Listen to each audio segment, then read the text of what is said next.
கர்த்தருடைய பரிசுத்த நாமம் மகிமைப்படுவதாக. இந்த நாளில் உங்களை சந்திப்பதிலே மிகுந்த சந்தோஷம். எனக்கு அன்பான கேள்வி பிள்ளைகளே, பலவிதமான கேள்வியோடு காணப்படுறீங்க. எனக்கு ஏன் இந்த வேலை? நான் விரும்பாத ஒரு வேலை. நான் ஏன் இந்த இடத்துல நான் இருக்கிறேன்? நான் விருப்பமே படலை. எனக்கே இந்த காரியம்லாம் நடக்குது. நான் விரும்புற காரியத்தை விடாம நடக்காம சில காரியங்கள், நான் விரும்பாத காரியங்கள் நடந்து கொண்டிருக்கிறது. மனசுக்கு ரொம்ப வேதனையோடு இருக்கிறேன். ஏன் தேவன் எனக்கு இதெல்லாம் அனுமதிக்கிறாரு அப்படின்னு சொல்லி சில காரியங்களை குறிச்சு ரொம்ப குழப்பத்தோடு கூட இருக்கீங்களா?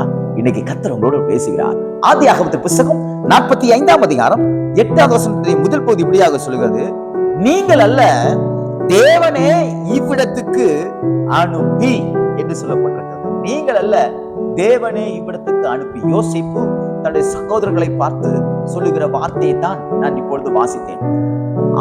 அவங்க சகோதரர்கள் நினைச்சாங்க, நம்ம சகோதரனுக்கு நம்ம தீமை செஞ்சுட்டோம், அதனாலதான் இப்படி ஒரு பெரிய சிக்கல்ல மாட்டிக்கிட்டான் அப்படின்னு நம்ம மேல ரொம்ப கோபமா இருப்பானோ அப்படின்னு சொல்லி சகோதரர்கள் எல்லாம் ரொம்ப பயப்பட்டாங்க. அப்பொழுதுதான் யோசேப்பு தன்னுடைய வாயை திறந்து சொல்றான், இப்பா நீங்க கிடையாது, நான் இந்த எகிப்து தேசத்துல இருக்கிறதுக்கு நீங்க காரணம் கிடையாது, கர்த்தர் தான் என்ன கொண்டு வந்திருக்கிறார். எனக்கு அன்பான பிள்ளைகளே, எகிப்துங்கிறது தேவன் யோசேப்புக்கு நியமிக்கப்பட்டிருக்கிற ஒரு தேசம். அது யாக்கோபுக்கு அது வித்தியாசமாக இருக்கலாம், அது ஒரு பஞ்சத்தின் தேசத்தை போல இருக்கலாம், அது தேவன் விரும்பாத ஒரு மக்கள் வாழக்கூடிய இடமாக இருக்கலாம். ஆனால் தேவன் யோசேப்பை எகிப்துக்கு கொண்டு போனார். பல நேரங்களிலே சில சூழ்நிலைகள் எல்லாம் நமக்கு அப்படி வித்தியாசமாகத்தான் இருக்கும். ஆனால் நன்றாக புரிந்து கொள்ள வேண்டும், தேவன் சில காரியங்களை அனுமதிப்பதற்கு நோக்கம் இருக்கிறது. யோசேப்பு எவ்வளவு கஷ்டப்பட்டிருப்பான்ல.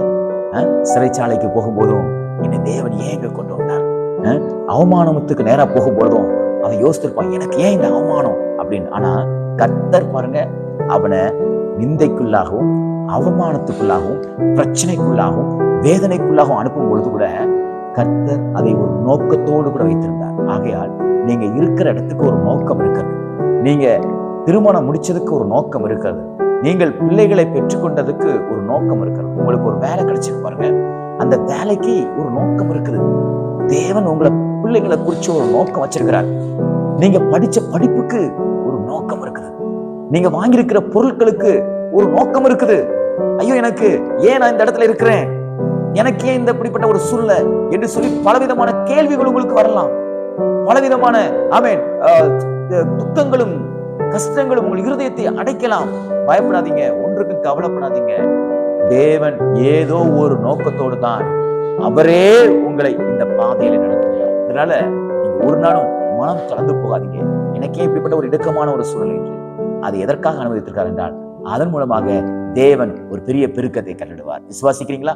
யோசேப்பை போல சொல்லுங்க, நான் இருக்கிற இடம் நான் செலக்ட் பண்ணல, கர்த்தரே என்னை கொண்டு வந்தார் என்று சொல்லுங்கள். அப்பொழுது தேவன் அந்த இடத்துல உங்களை ராஜாவை போல வைத்து விடுவார். இதனால் கர்த்தரிடத்திலிருந்து ஆசீர்வாதத்தையும் மேன்மையும் பெற்றுக் கொள்கிற நாளாக தேவன் மாற்றி கொடுப்பாராக. God bless you.